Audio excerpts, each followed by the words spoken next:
Hey everybody, thanks for coming to my presentation on SCKinect, a SuperCollider plugin for the Kinect. On 16th, we are planning to actually go out and When I got this idea, sort of the inception of this project actually came from the time that I spent in marching band. So this is a picture of me in the yellow jacket marching band. You could see I'm on the left there playing the drums.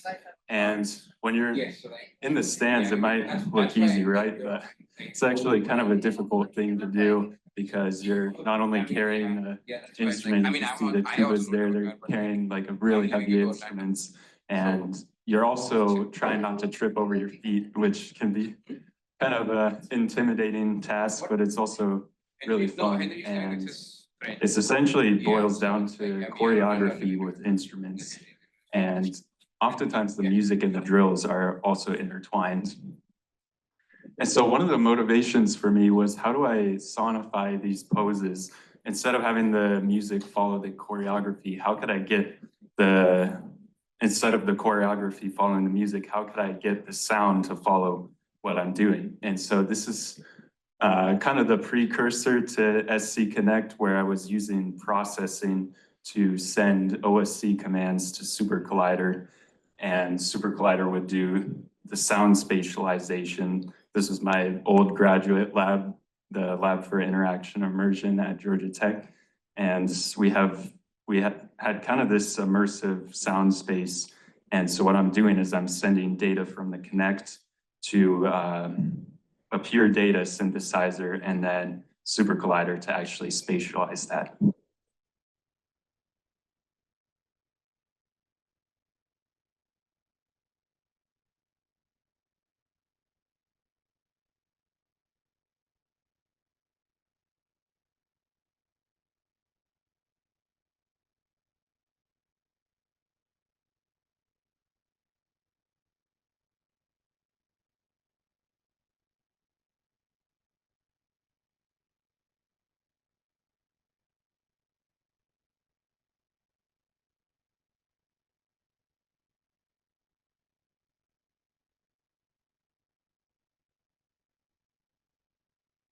So that's a pretty basic demo of a noise generator with my height controlling the filter, and then my knee there is actually controlling the direction of the sound, or the azimuth. And it's unintuitive, the Kinect, that it doesn't actually come with a pose tracking system. So the Kinect is actually just a depth camera, an infrared camera, and also an RGB camera. So it doesn't have any sense of your pose. And the way you actually get the pose is through something called NITE, which stands for NI Tracking Engine, I believe. And on the bottom here, we have the drivers for the device developed by a company called OpenNI, and I believe they were actually PrimeSense, which got acquired by Apple actually, and then Microsoft kind of went on to do its own thing. But essentially the Kinect is made up of all these drivers that have been now open source. Open source developers have figured out these drivers.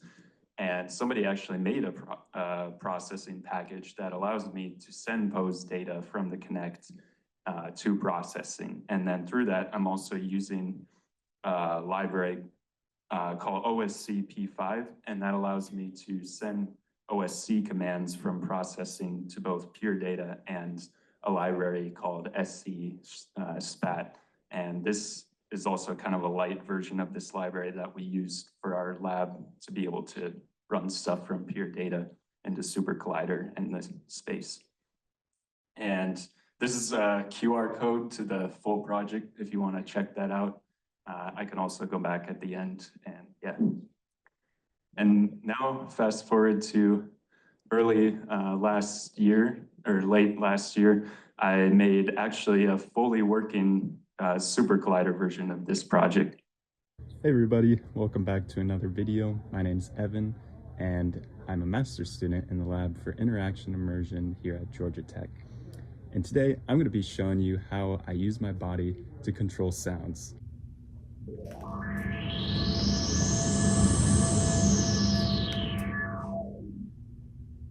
Here, you'll notice there's actually two things going on, which is that the amplitude is being controlled and the frequency of the filter is being adjusted as well. And all of this is possible because of a UGen that I wrote, and it allows SuperCollider to interact with the output that OpenPose gives from the Kinect. Hey everybody, welcome back.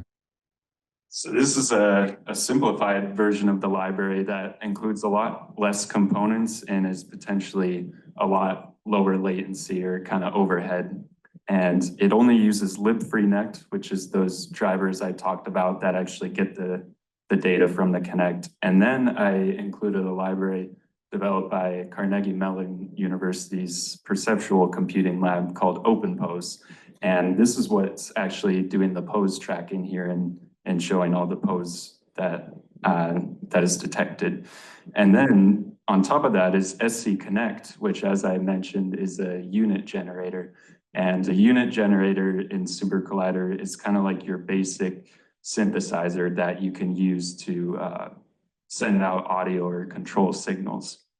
And this is the QR code for that repo as well, if you want to scan. And the advantage of this is not only that this works directly in SuperCollider because it's a UGen, but there's also a potential lower latency. And I've yet to test this, but subjectively, I noticed that there's a lower latency than sending stuff over OSC. And there's also an improved accuracy from the NITE model. I believe the OpenPose performs a little bit better than that model. But some of the disadvantages of this newer model is that it requires the NVIDIA GPU due to CUDA requirements. And it also is currently only working for the Kinect version 2. But some improvements for that I'm considering for the future is using Dijkstra's algorithm or the YOLO algorithm for non-GPU users to be able to use this. And I'm also considering maybe that this project might apply to a larger scope of computer vision algorithms besides those of the Kinect. And some of the commands are kind of similar to what you might see with human interaction devices, which is you would first want to do connect find available, and this is going to check all the Kinect devices that are connected, and you would run this in SuperCollider, so you could say connect.available, and it will post all the serial numbers that it finds to the post window. And then for libfreenect, you can choose to render on the graphics card or the CPU. So if I want to set the pipeline to use my graphics card, I could say set pipeline CUDA, and then I can open on the device that I want by passing in its serial number. And to prepare libfreenect to start processing the frames, I run connect.start. And this command is a little bit tricky. I'll try to explain it as best I can, but this is basically the OpenPose configuration. So we have the login level, how detailed you want the errors to be. Then the second argument is the max amount of people you want to track. -1 will be tracking everybody. And then 3 is your models folder. So when you install OpenPose by looking up on GitHub OpenPose and going through the installation, you want to make sure you have those models. And I think I had to do some extra step, which I'm going to document all of this on my GitHub, so don't worry. But I had to download it from somebody else's website because their website was down. But basically, you want the model folder. And then you also want to specify the number of GPUs you want to use and some averages for rendering display. And then we also have what type of pose do I want to render? What's the output resolution? And again, -1 here is kind of an auto resizing, so it's going to automatically resize that resolution. And then we have the net input size and the mode of the algorithm. So do you want to do only body tracking or face tracking, etc. And then 13 through 15 are kind of some settings for the display, so actually showing what the pose is. And then we have the render threshold. So this doesn't have to do with the algorithm, but it's more so what parts do you want to show that are above a specific threshold. So in this case, I'm doing 0.05, which means 5% accuracy. I'll show all of that. And then the last two is max FPS. So -1 automatically picks the frames per second. And then we have the upsampling ratio between the output resolution and the network resolution. And then after this, I'll run start tracking, and I get a window that looks like that inside of SuperCollider, separate little window using Qt. And then if I want to hide that window, I could do connect.hideDisplay or show it again by running connect.showDisplay. And I could also do connect.stop-tracking to stop the open pose. And then these two commands, connect.stop and connect.closeDevice, work with the libfreenect library and stop processing the frames through there, and also close the USB device for the connect. And then the UGen classes contain a function that actually allows you to specify what you want to do when you're sending out a control. And so for the connect, I had this so that I can map different joints that are detected by OpenPose to control buses. So let's say, for example, I want a synthesizer that maps amplitude and frequency to some joints. So what I could do is I could say my right wrist is going to be controlling the amplitude, and the left wrist is going to control frequency. And the first two arguments here are the range. So it's going to go amplitude 0 to 0.5, and then frequency 20 to 10,000 hertz. And then the last two arguments are first the joint name, and then second, the coordinate of that joint. And finally, we have the mapping to the actual control buses. I'm not sure if it works like this to declare these as variables, but I know it works if you pass everything in the out control function. So I made that for more readability purposes, but this is a working example that I have actually here. And yeah, I can demonstrate that.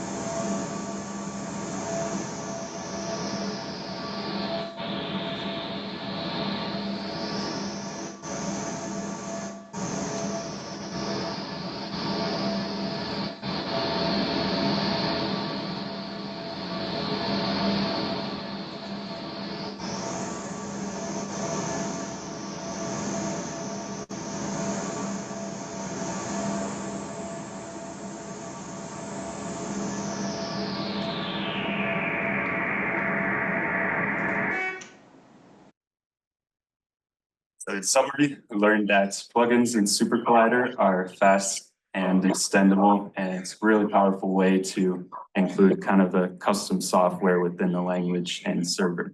And also open source is awesome. If it weren't for open source software, the Connect probably still wouldn't be alive and being used by, because for those of you who don't know, actually the Connect Azure was the last Connect to be discontinued in 2023, but there's plenty of people out there who are still tinkering with this. And also future improvements. This is obviously a work in progress, but I will be actively contributing to this and also encourage other people as well. And here are some references as well. Now I'll have questions. Thank you. Definitely, yes. So there was a mention of a similar project and using the key points on the detected by the pose and sort of what the innovation is there. So one of the innovations I see with this is that I've also seen when I'm looking at papers online and journals and everything is that this could be really useful for teleimmersive type applications where, for example, you want to have a virtual call where you have people maybe that you're simulating them in the room. And for example, maybe I want to track the position of person A and have their sound be projected from a specific direction in the room. Then I could use maybe this and maybe a camera tracking setup like this to track the XYZ coordinates of that person and sort of emulate that experience as to if you were talking to them in a real room.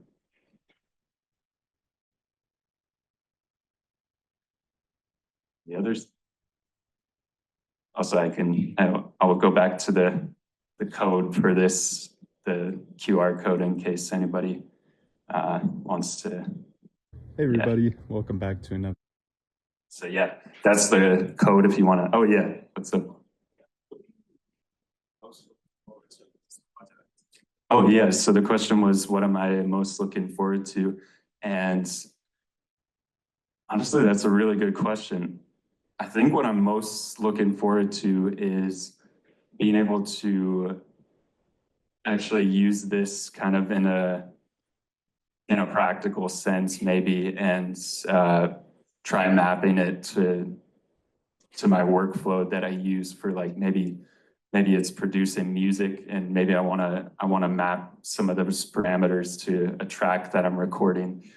And yeah, I think I'm really excited to, once I have the workflow down with the camera tracking setup, because that could be a lot. And that's why the demos are kind of basic that you've seen today. But I think once I really get that part down and am able to have support for this for non-GPU and also GPU users, I think then I'm going to have a lot of fun just using the tool that I made. And yeah, I'm really excited for that part of it. Oh, yeah. You mentioned that Yeah. a few words about that. Oh, yeah. So the question was that I mentioned I want to make it into more of a general vision tracking concept, and to elaborate on that. So kind of what I see with this is, maybe, let's say I want to do 3D tracking. There's kind of two ways to go about it as far as I've seen. The first way is through doing LiDAR, which is a laser technique, or there's actually three ways. And the third way, or the second way, which is what the Kinect does, is infrared light with time of flight sensors. So it's actually tracking the time that the infrared takes to bounce back. And I think the third method is stereoscopic cameras. So that's actually using two cameras, kind of like how our eyes work, to get a depth method. And I noticed that there's kind of a debate between all these methods, but I think it depends on what your use case is. So for example, if you're inside, that's where LiDAR might work. But if you're outside, then infrared or anything, the sun's gonna kind of interfere with that. So it's kind of depending on your use case, but it's best to have all of these methods available so that you can use them all if you need to. So yeah, my name is Gerard Roma. Let me know if you don't hear me, because it's a bit of like weird to hear all the people over there. So yeah, going to present about sound matching in SuperCollider. So sound matching is a kind of use case that is kind of a classic problem that was a bit forgotten, I would say, and it's now like becoming a bit more popular. And it's about finding the parameters of a synthesizer that will approximate a sound, existing sound. And there's been some research recently, mostly seeing a synthesizer as a kind of black box, and then using large deep learning models to learn how to program these synthesizers. So I'm going to I've been like developing a class in SuperCollider using the fluid corpus manipulation toolbox, and I'm going to present that. So the origin is, I think most people refer to this classic paper of the 90s, where they proposed using genetic algorithms for FM synthesis. So the FM synthesis was becoming popular, but it was famously hard to program. And then so they propose like searching, given that you want to, let's say, synthesize some sounds like instrument sounds, then search the parameters using a genetic algorithm for producing these sounds. So this idea of searching using genetic algorithms has been used by a lot of people. I do remember in a SuperCollider Symposium, Dan Stowell presented something about genetic algorithms and SuperCollider. I can't remember what was the fitness function, so I don't know if it qualified as sound matching, but yeah, so you can do it to create, finding the space of patches. There's this reference as well by Margaret and Pasquet, they did in Pure Data, but it kind of takes a lot of time, especially if you use it in real time. For example, have to evaluate all the sounds in real time. That would take like hours. I think it's interesting that there's a commercial implementation of this synth called SymPlant, but I don't have much experience with it. But it seems to be using these kind of genetic algorithms for, given the aesthetics that it has, I think it uses something like that. And then more recently, researchers started using a model-based approach where you train a regression algorithm to basically do that, find the parameters given a target sound. And then the training may take like forever, but actually the inference, the matching itself, it can be really fast. It has some other problems. The distance that it tries to optimize the loss is based on the parameters. So the distance in the parameter space does not necessarily translate well to the distance that we perceive, the difference between the sounds. And also the training is usually based on parameters sets that are found in the real world, basically databases of presets. Because sampling from like random sampling, it's pretty hard, but that's what I'm doing basically. But it's a kind of a problem. So a year ago or so, I proposed a project where I was trying to like bridge between these two approaches. I had the idea of like mass producing synthesizers in SuperCollider and then train a regression model with for each one, and then try to find which is the best for a given target sound. And in this case, the implementation of the machine learning was in Python. So I was thinking, could be nice to do the whole thing in SuperCollider and try to integrate it into creative workflows. I took a look at like what people have done in terms of implementation, like a recent research. A lot of people have been using this synthesizer called DexSet, which is a clone of the DX7, an open source clone, and it kind of maps to the original idea of using sound matching to learn FM synthesis programming. And then some of like the currently popular synthesizers like Diva or Serum have been used, and some works have used like more open-ended environments like JSON or Faust, but mostly they use it as a way to create a synthesizer for a given project, but not as an open-ended like creative tool. And so often like researchers also tend to use Python, so they tend to use like some tool to integrate the synthesizer into Python, like a Python-based VST host, like RenderMan or ToeDreamer. So in this project, I'm looking into doing it in SuperCollider. So the use case is very different. It's no longer like a user that is thinking about how to program a synthesizer, a complex synthesizer. It's even a bit more complex than that, because SuperCollider, you have many more options. So my idea is that the applications would be more close to a kind of interface where you're using sound, and a bit like query by example, which is finding sounds by example, or concatenative synthesis, or basically mapping descriptors. So it can be used as a kind of way of mapping from descriptors to synthesizer parameters that is automatic. And also this could be used for like trying to model existing sounds as well, or for experimenting with synthesis techniques that are a bit unpredictable, and then finding what could be the parameter mappings, or what could be the presets and things like that. So for matching in SuperCollider, we can use the fluid MLP regressor. That's an object in the fluid corpus manipulation toolbox. The help file of this class already has an example of sound matching. So what I'm doing here is a work of trying to encapsulate the use case into a class that will make it easy to experiment with it and to use it at a kind of high level. And at the moment, it supports both like real-time matching and the buffer matching, which is basically a whole sound at once. Excuse me. So here's an overview. It's basically the interface is like the user provides a synth and then there's a training process where the synth is used to create many synthesizers, and then the parameters are sampled randomly, and then its sound is analyzed, and then it's used to train the regressor. And at the inference time, the audio can come from a buffer or come from a stream, and then the regressor predicts the parameters, and then this is used to create a synthesizer. And then because the flu comma can kind of block a little bit the server, then it uses a private server instance in this class. Then the dataset is generated, as I said, by random sampling of the parameters. That means that the parameters have to be normalized into 0 to 1 range. So that's kind of the only constraint into the synth definition that the user provides.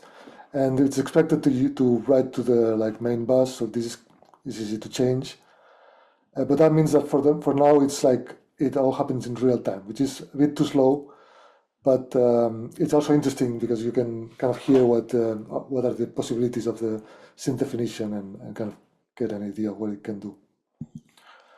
The feature extraction at the moment it can use raw audio, melbands, or MFCCs. I thought it was interesting that raw audio kind of works, although it's slow.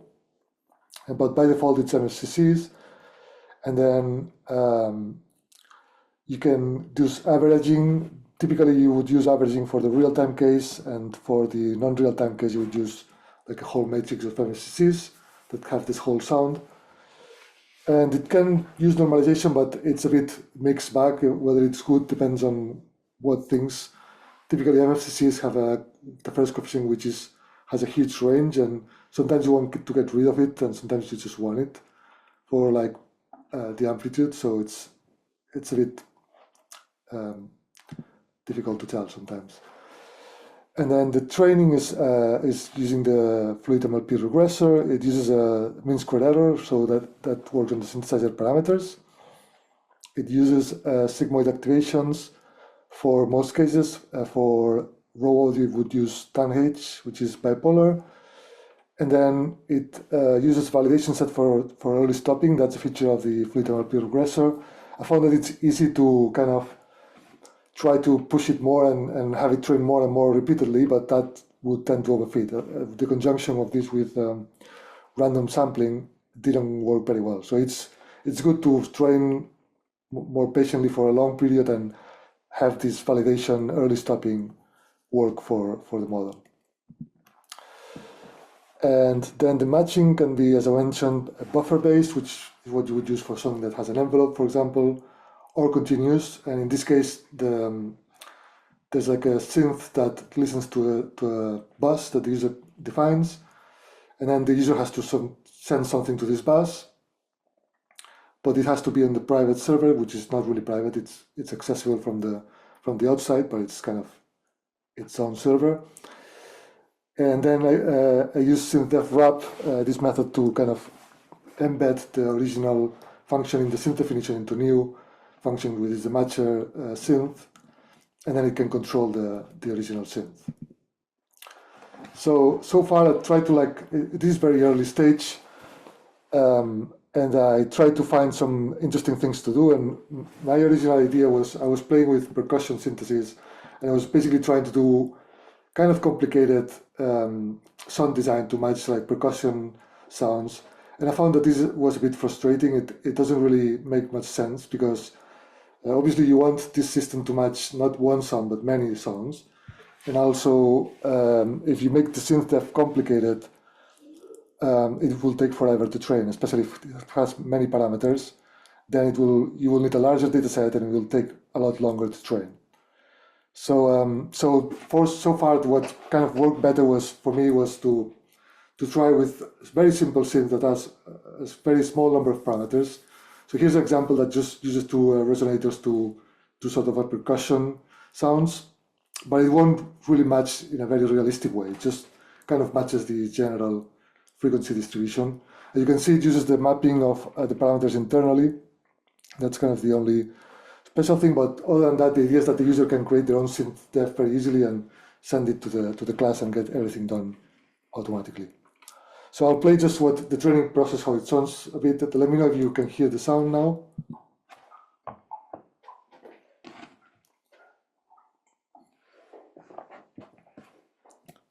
Yeah? No? That's too bad. So I was basically trying to. I will have to stop sharing and sharing again, I guess. Oh wait, I'll try again now. I think I shared the sound. Yeah.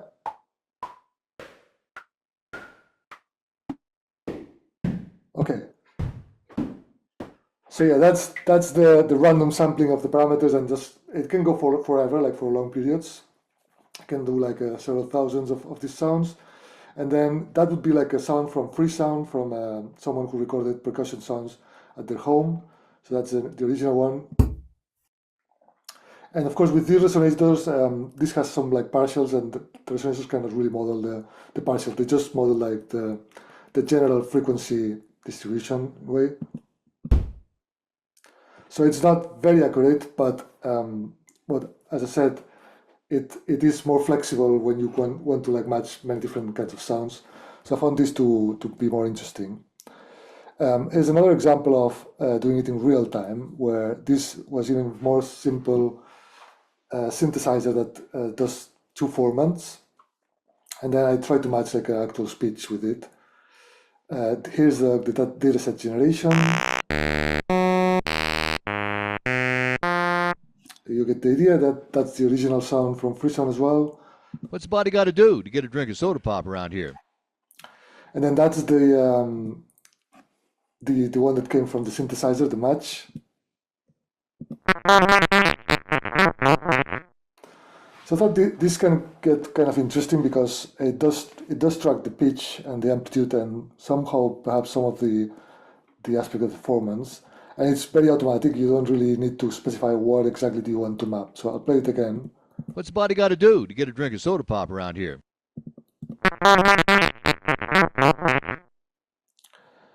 Okay, so but as I mentioned, this is very early work, so it's just really in the oven, really. Still, so far, what I found is it a bit strange to play with this. So previous work I've used the synthesizer as a black box, whereas now we have control of the synthesizer and also the matching process. So it's kind of a strange kind of puzzling situation, and they're like competing goals, as I mentioned. If you want to be too accurate in the matching, in the synthesizer design, then it sort of doesn't make sense for the matching. Whereas if the synthesizer is too simple, then of course it won't really be very realistic. But I think with some practice, it can do kind of interesting things, mostly thinking about this nonlinear mapping use case. And as I mentioned, at the moment, the most interesting is to like restrain yourself and find like synthesizers that are very, very simple and can do many different things. A bit in the spirit of the FM synthesis, of course. And then some technical issues that I found is that, as I mentioned, the normalization doesn't always work well, and the random sampling. So the parameters, in some cases, you would want them to be curves, but actually, for the random sampling, it seems that it works much better if it's always linear, which is not how you would use some of the parameters humanly sometimes. So future plans would be, of course, to explore different synthesis techniques, and then the dataset generation. It's interesting to do it in real time, but actually I think it really needs to be done faster. So explore non-real-time synthesis for that. And then find a way to bias the sampling so it's not so random, and it's kind of slightly also faster, and it makes it easier to train models with many examples. And then adding more descriptors would allow like the user to be more flexible and to think about what you want to match and so on. So I think it would be an easy and kind of productive addition. And then it still doesn't have any way to assess if the match is correct or kind of what level of quality does it have. And that, I think, adding an evaluation metric or two will make it a bit easier to use. So that's it from me. I'm not sure about the timing because I started late. So I think I'll probably gain some time. But yeah, ready for any questions. The current research, I've tried to use the differential functions for the training, like as in use the actual graph of signal processing in the training process. But that's really not possible in the context of Flucom or SuperCollider for sure. So yeah, at the moment it's very blind. It takes the parameter, it takes the output sound, and it just boom, boom, boom, tries brute force to find a mapping, but it's not really getting any information about what's going on inside. When you do the buffer analysis mode, you said you're averaging across the slice? Yeah. No, So- sorry. This sort of Averaging seems- Sorry? when it's buffer based. Yeah. Yeah. So, so the sounds you're using are like these percussive sounds for which there's looked at or thought about trying to use buffers that might have not just a perk sort of shape envelope, if they have an LFO where something is thought about how you might analyze a sound like that and try to make the prediction for the LFO frequency or something. No, I haven't tried yet, but yeah, that's certainly, I think it would be quite similar in a way. Of course, the LFO frequency won't be the same kind of parameter. So far I'm trying just envelopes which have like just one parameter, which is the decay time. And so I've tried other things, but it gets quickly a bit difficult, to be honest, especially it gets difficult when there are mixtures of sounds as well and predicting the mixtures and so on. So yeah, so like really minimal amount of parameters, a maximal variation of sound is what you normally want. I think LFOs could come into this and become like FM as well. Could be interesting to try. Great. Good afternoon or evening, as it is here in the UK. My name's Tom Hall. This is a talk about a fairly conceptually simple SuperCollider project and class called Note Viewer. Note Viewer is a tool for note music, so noise-only folks, you may get less value or your mileage may vary. Note Viewer provides a native SuperCollider display of a subset of common Western music notation, or CWMN. It aims to show dynamic, animated, live notation, aka digital scores. It adheres to many music notation layout rules, about which we'll hear more later, and as it happened, extends a relatively and related simple class in the SuperCollider class in the upcoming SuperCollider new edition book. The overall motivation is fairly simple. It's to facilitate native SuperCollider display of music notation. Here's an example or a few examples of Note Viewer views to give a sense and a flavor of what the class does. I'm going to talk next about what it's made up of, how it works, how it's all put together, and then if there's a time, give a few examples as well. So it uses the Bravura font, which is Steinberg's music notation open font license font used in their software Dorico, probably Cubase, also in Logic Pro, I think, in the score view. Bravura is a Unicode typeface, so it's part of the Unicode standard for the digital encoding of languages, characters, emoji, flags, etc., hieroglyphics. Characters are mapped to immutable hexadecimal identifiers known as code points, of which ASCII's 128 characters are the initial code space block. Bravura is also a so-called SMuFL font, which means it's compliant with the standard music font layout specification. SMuFL maps musical symbols, which we're going to call glyphs, used in music notation onto Unicode code space. And this is very useful indeed for font mapping and accessing music symbols, because this has not been at all standardized up till now from 1985 onwards, when Cleo Huggins made the first PostScript scalable font for Adobe called Sonata, onwards right through to other music notation software.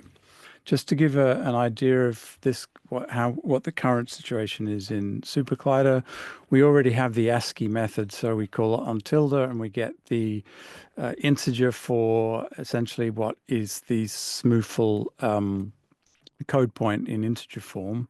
But using this little method, we can then call Unicode, call the Unicode name code font code point for it, and we can check that against the hexadecimal value like so in the standard way.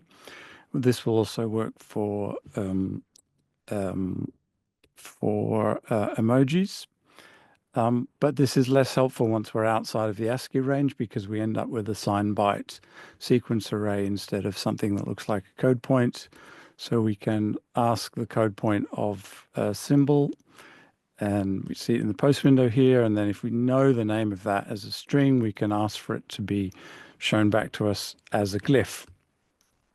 So that's kind of some of the Unicode stuff. Now the SMuFL side of the class, there's a helper class that loads a whole lot of JSON data for a music font. This is a subset we're loading up, and it's JSON that kind of looks like this. In the case of the treble clef, it gives the code point description. Once we've loaded a bunch of data, which is available on the web, we can look for a certain character, and then if we know the name, we can call up its code point. But we can't display it in the IDE, at least, because it doesn't have access to this font. So we need to ask to see that in a window. And then once we know the name, we ask for it in glyph format, and we can, I assume you can see this, we can see it in a window, or if we know the name of other characters like flat, we can do that too. Okay, so that's kind of the sort of the bottom end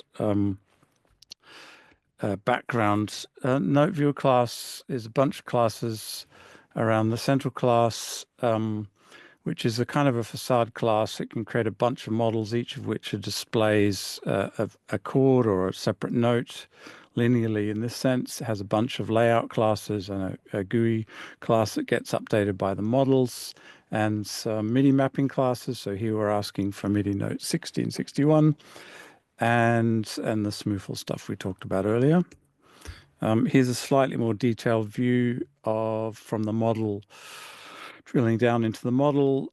Here we have some Unicode stuff, low-level stuff, some stuff to convert a note to a pitch and to a pair of glyphs, which in this case are the sharp symbol and the note head for the C sharp here. And then there's some layout classes, which I'll talk a little bit about next. So here's a B, a flat symbol, might be a B. And this is the JSON, associated JSON data that comes with these a SMuFL class. This creates a bounding box, lots of graphic stuff here, obviously, a bounding box around the glyph, which is the first step in helping us to know where to position it. And then we have so-called cutouts. This is an example from the SMuFL website. We can cut out up to 4 areas around the bounding box, and we end up with, we can trace then a shape around the glyph. But this is a little bit tricky for collision navigation, because you've got so many, you need to essentially dissect the polygon into subsections. So rather than do that, we create a shape around the glyph, getting rid of the points, the inner points that we don't need. Or if we, but that creates a bit of white space that we might not want, so we can also provide this information in our own JSON file if we want to. The point of all this, of course, is to avoid having music symbols not bang into each other. We don't want them to collide. Here's a sort of an artificial test screenshot for a whole bunch of flat sharps and natural signs, which have all been lined up.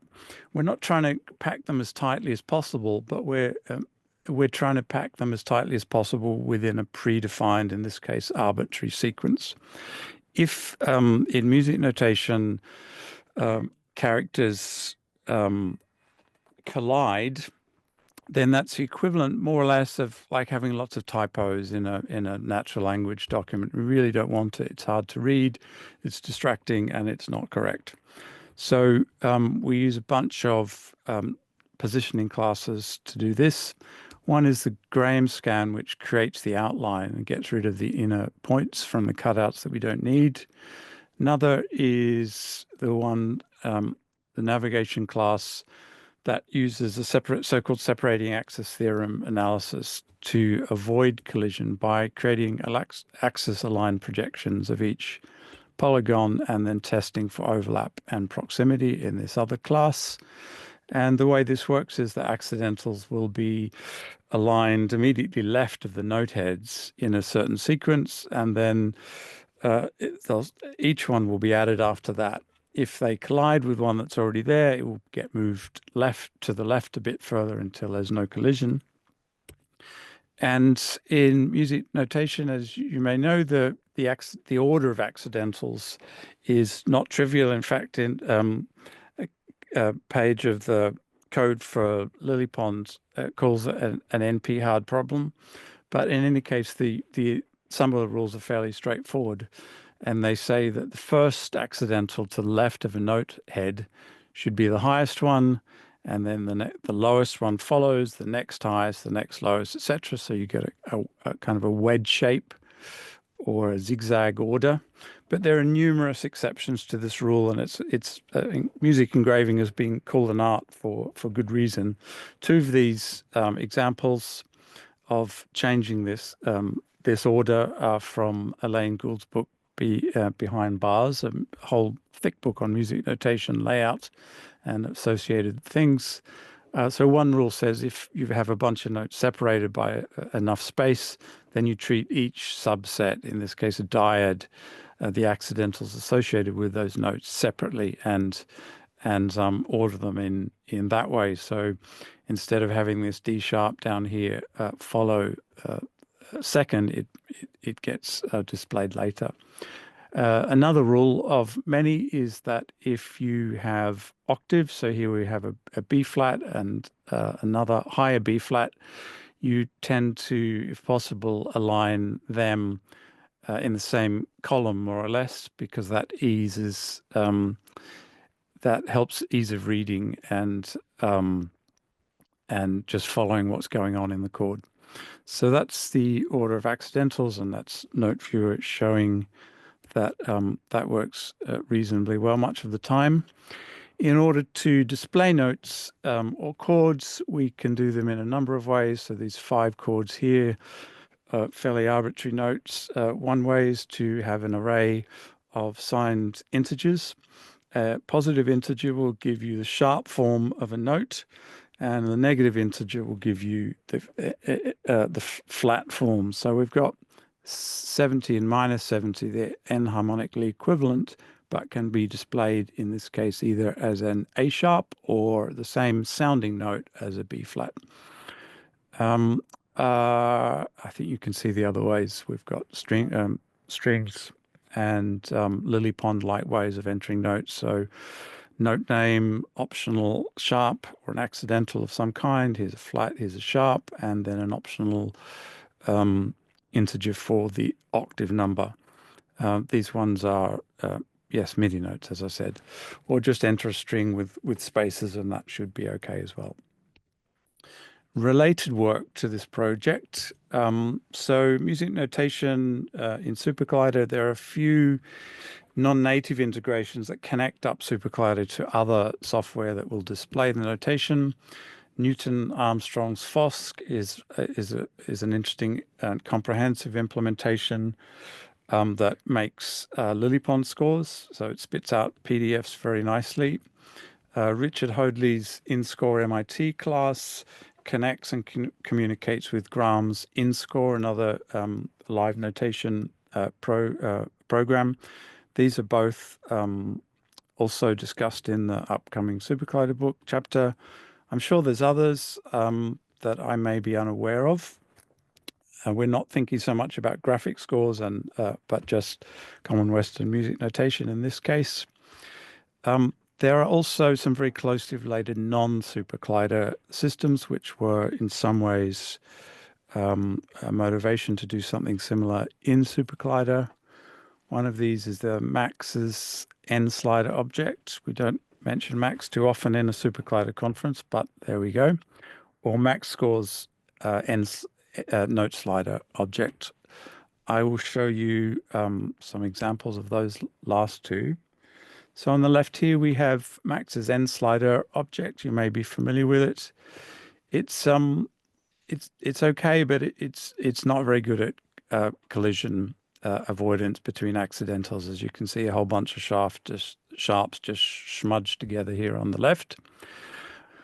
On the to the right of that is max score, small subset of max score, a class, I guess, called Note Slider, which aims to be a sort of an improved and wider in scope version of Max's N Slider. It does a good job of accidentals not colliding, and also can show various kinds of microtonal notes and notation, as a note viewer can do. So in this case, we've got a bunch of quarter tone MIDI notes input as floats rather than integers to get those notes between the standard 12-tone equal temperament.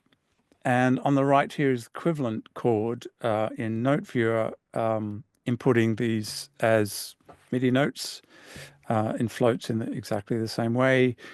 If we put a negative float here, we would get a flattened form of a quarter tone, or we can input them the more long-winded way as an array of note name, and then full SMuFL name by default, unless you make some shortcuts, accidental. So this is a accidental quarter tone sharp Stein form of notation, and so forth. Current constraints are a fair few. At the moment, we don't have single staves, just 2 or 4. We don't have implementation of ligatures, glyphs which sit on top of each other to create a compound or more complex glyph. Easy example would be a parenthesis around a note, for example, is a ligature of 3 glyphs. Don't do grace notes or note clusters yet. There's no bar lines per se. Whether we need those is a moot point, and there's no other kind of integration with pattern library or anything like that at the moment. I've probably got time to show you a quick demo. I'm not sharing sound, I don't think, but I'm not going to worry too much about that because it's mainly a visual thing. So we make a note viewer. You'll see it in a moment, and then we may have a bunch of little functions to play a scale with, because we've got 8 slots or note slots. So let's see if those show. And this one plays a G minor melodic scale, ascending and descending. I don't know if you can hear it, but that's what it looks like at the very least. And the last example is from the opening slide with the note viewer views I showed you. We'll make 3 slots. We'll also, first of all, load the entire database of glyph information, so we can display a more extended sort of random microtonal accidentals just for the fun of it. So down here, we've just got a simple little routine that makes those notes, and we can run that and show you what it looks like, I'm hoping. So random note heads, equivalent to durations, potentially random colors, and random mostly or microtonal accidentals.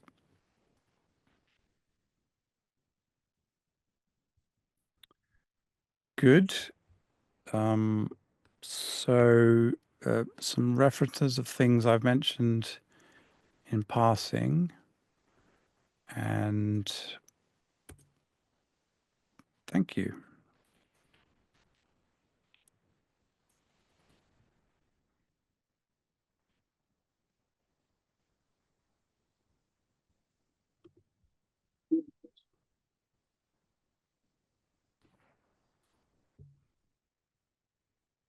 The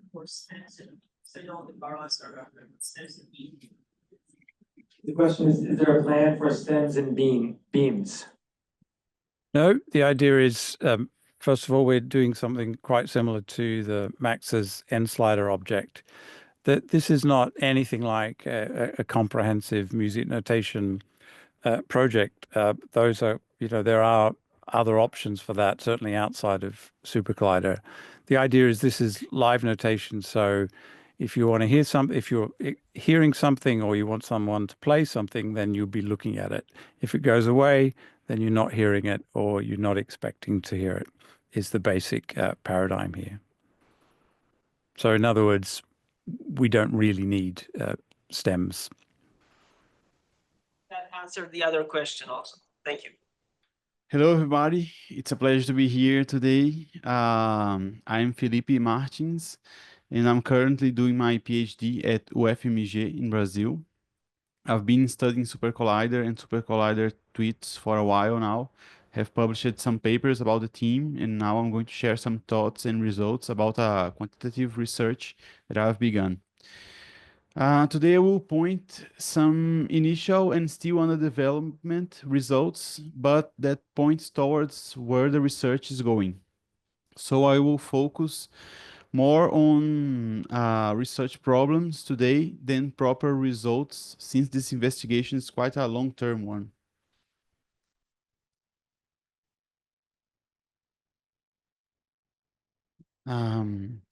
What are SCTweets? It has its origins on a programmer's game called Code Golfing, and it's about ultra condensed code blocks in which the artist slash programmer tries to get the most complex results out of the minimal quantity of characters. In other words, imposing a severe constraint to get complex and creative results and processes. Its sonics outcome are really broad, ranging from techno to noise music, from full traditional compositions to soft drones, often presenting some kind of programmer humor, textual tricks, and double entendre. Here are some examples of SCTweets. Even for the really experienced SC user, they are astonishingly dense, and the way the code is presented is intimidating. It's also really hard to imagine how these code blocks will sound like. For instance, if you see the third one, you only see two Eugenes, a bunch of letters, variables that probably don't make sense at a glance, and few numbers. So it's really hard to imagine how it will sound like. And for the experiment, since we have a great amount of SCTweets available, we decided to investigate this. So we extracted audio features from SCTweets. We have around 360 SCTweets, but we didn't use all of them yet. We segmented them in a really automatic way, not using any kind of audio feature to guide the segmentation, but we only slice the whole vector and impose a tapering envelope on it. And we cluster the tweets based on the timbral features, doing dimensionality reduction using the Flucoma tools. Then we provide a non-rigid qualitative description of the perceptual features of the sonic objects in the way that Pierre Schaeffer did, but in a more relaxed sense. We are not trying to answer scientific questions in this study. We also evaluated the prevalence of SuperCollider keywords like Eugenes, methods, frequency of numbers, and also search for correlations, maybe causalities between the last three topics. So we decided to use collections of SCTweets by Frederick Olofsson, since he was the most prolific SCTweeter, and he shared all of them in a really organized form. So Frederick, if you are online, thank you for providing this. It's a really nice and amazing achievement that you did. We may point out that this is a really unique and precious resource for electroacoustic music analysis and musicology. First, because it shows both the techniques, materials, and results in its pure form. This is not the case, for instance, in tape music or live electronics. And secondly, the large variety of sonic results and techniques is impressive. So we decided to explore it. Our purpose is not to strictly prove a scientific hypothesis, but to explore hypotheses and possibilities regarding this database.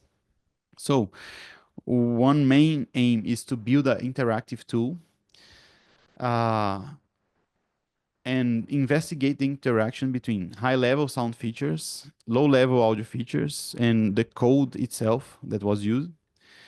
We not only focus on the analysis side, but also on the musical creation possibilities. This will be something that we will explore in the future. We are also really inspired by a talk that Jacob Hart gave, and he said that musicology is also about proposing new forms of listening. And we are attached to a methodology that is like analyze, change the parameters, analyze again, check, compare, and evaluate the differences. From a methodological point of view, it's extremely important to hear the sounds live.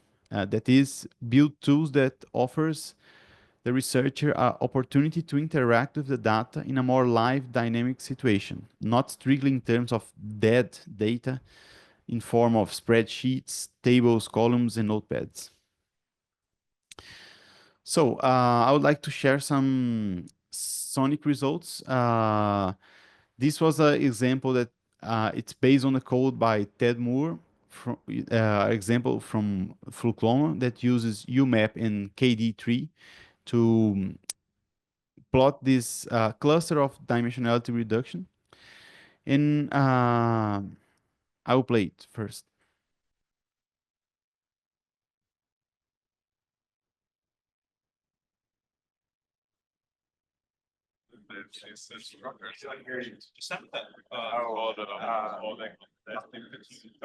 Anti-brothers, right? It's not That's like the Fellipe. original.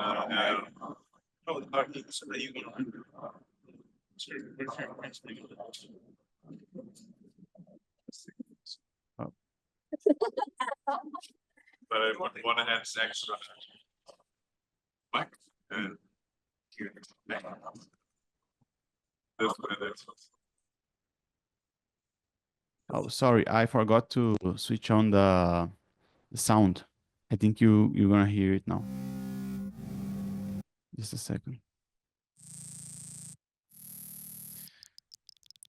So we can hear that the samples from a single SCTweet are well grouped together, but it's hard to describe what auditory sense or high-level feature the algorithm is using for putting the clusters closer or further away from each other.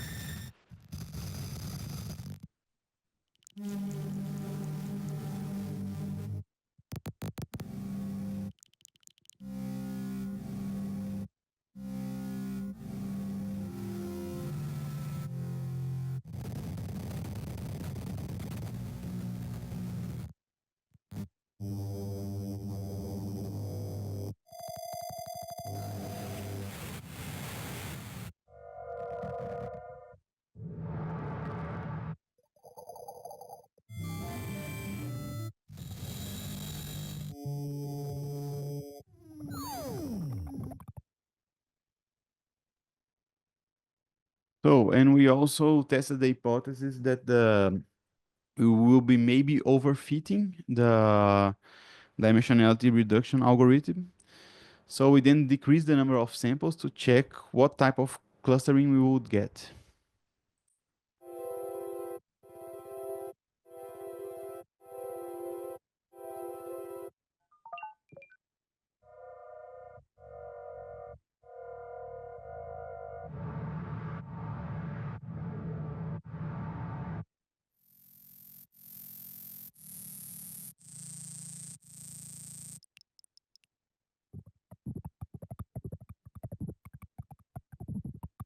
So here we tend to have a more hourly meaningful sense of organization of the 2D map, but we still need to investigate further.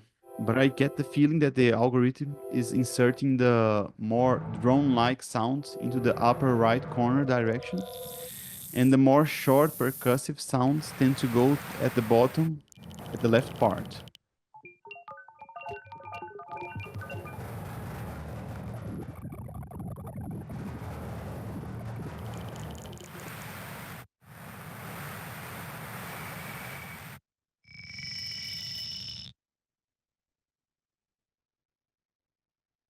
So we can clearly see that we have quite a amount of problems here. How to deal with such a broad range of sonic materials?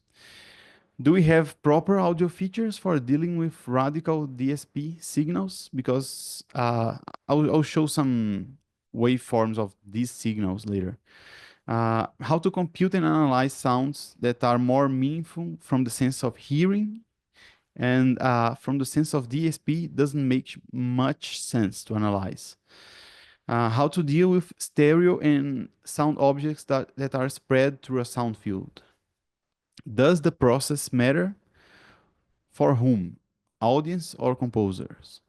Or does the final result is only important, the only important aspect? And how much does the process of code miniaturization impacts the sonic results?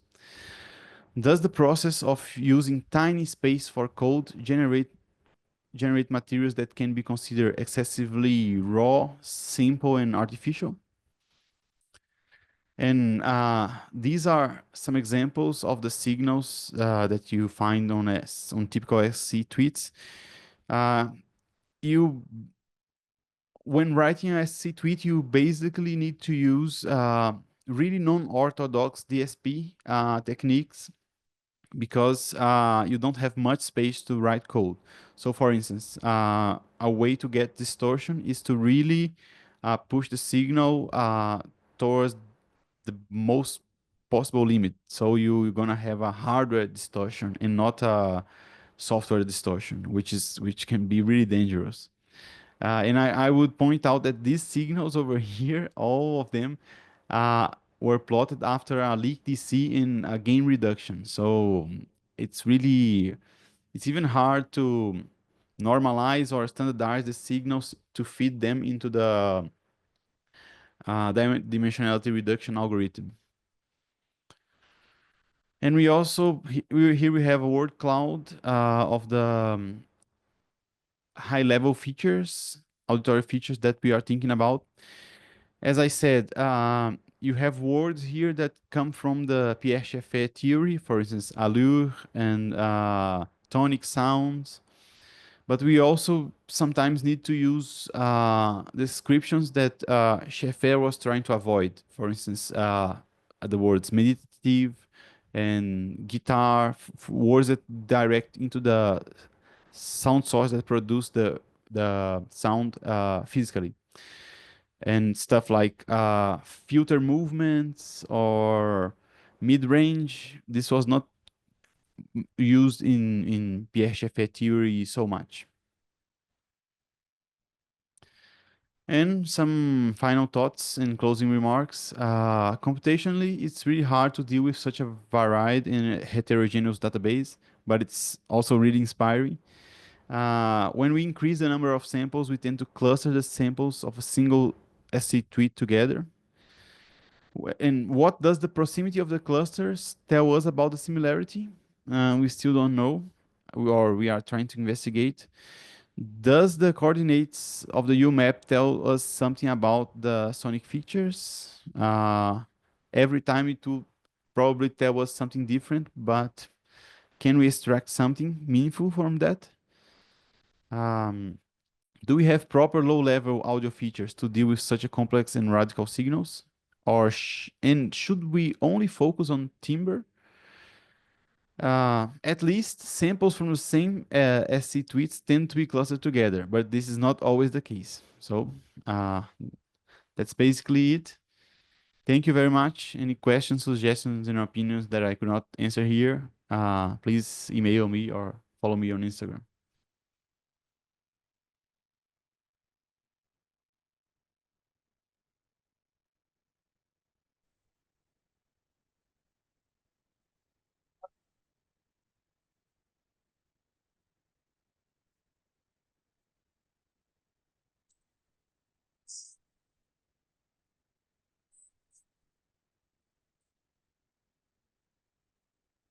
What tool did you use to do the clustering?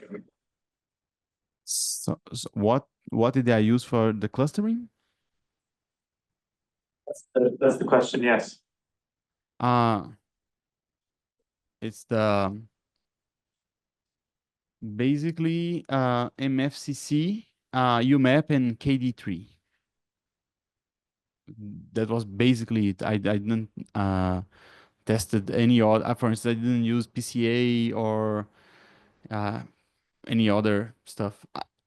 I mean, the clustering I was doing more like visually than searching for a method is itself. I did more the dimensionality reduction than a proper clustering analysis. Yet.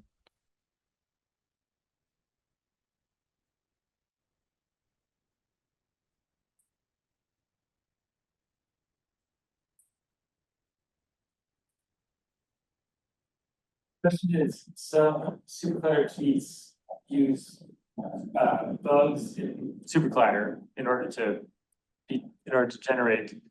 Have you come across those? How do you handle these tweets that maybe those bugs have been fixed? Sorry if I. Okay. Yeah, you mean bugs that have been fixed throughout versions of SuperCollider, right? Yes. Okay. Yes, that's a thing, but most of them tend to work. But the ones that I found that does not work properly, I tend to exclude them from the analysis. For instance, um, you have a few SCTweets that use the class document that it's not working properly on the current versions. I mean, this was probably when SuperCollider was using that RTF file format and doesn't have a proper IDE. There are also some let me think about some problems that I've encountered. There were some that were crashing the interpreter. Some I could figure out by increasing the server boot options parameter, but some of them I just excluded them. So and I'm not really focused on the result that Frederick Olofsson got at the time that he ran it, but more on what we can get now because I don't have access to the version that he used for each one.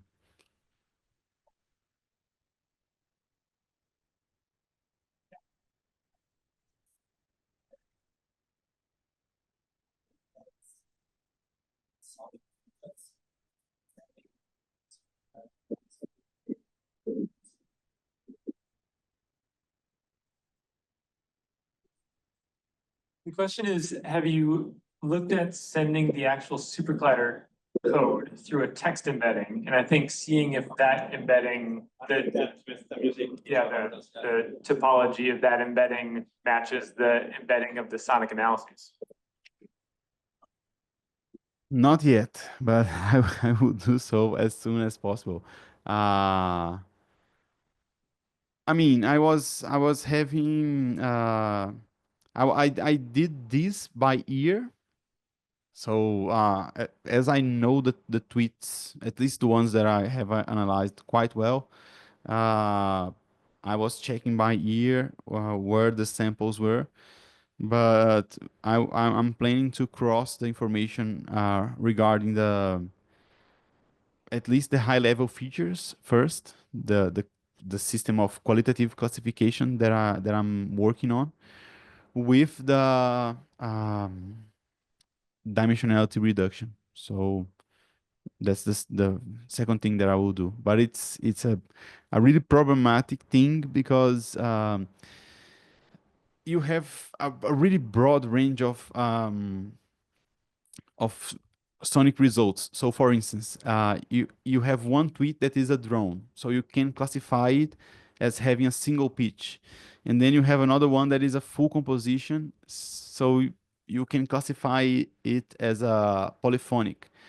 So the samples from each one of these will be totally different, even when I talk about the inter-tweet samples. And if I think about the inter-tweet, it will be even more different. So it's difficult to compare them. I'm still thinking about ways to solve this.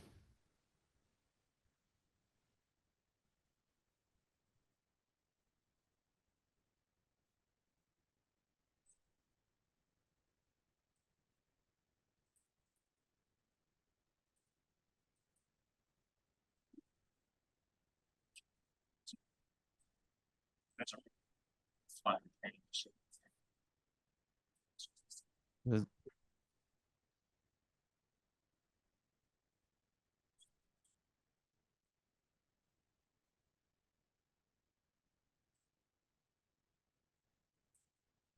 Can I stop sharing the screen? All right, there's a question. Hold on a second.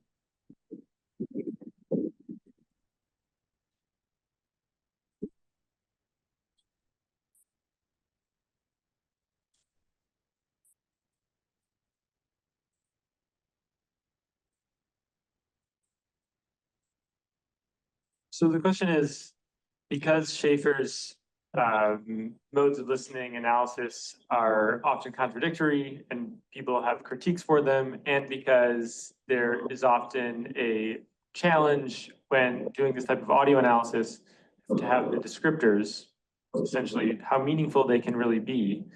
Given those challenges, have you thought about other ways of trying to determine a ground truth or a similarity comparison framework for thinking about these analyses, other than those? Sure. Yeah, this is a really good question. In my research group at my university, we have been developing tools for analyzing Pierre Schaeffer audio features and compare them with percussion sounds. And they work really well for percussive sounds, but they tend to fail when you are trying to categorize sounds that evolve longer in time. For instance, cello sounds and violin and sounds voice. Its voice is especially difficult. But in the same way that it's really problematic to use Schaeffer categories for that, it's also the biggest work that we have in this field. We have also add-ons by and evolution of that by Dennis Smalley and other theorists, but it's really hard to at least skip the some points from Schaeffer. But I think that it's a good starting point. It's definitely not the ground truth. Probably the ground truth will come in between this qualitative analysis and some computational analysis. But that's what I'm mainly looking for, to see for a way to analyze sounds in a small scale, at least.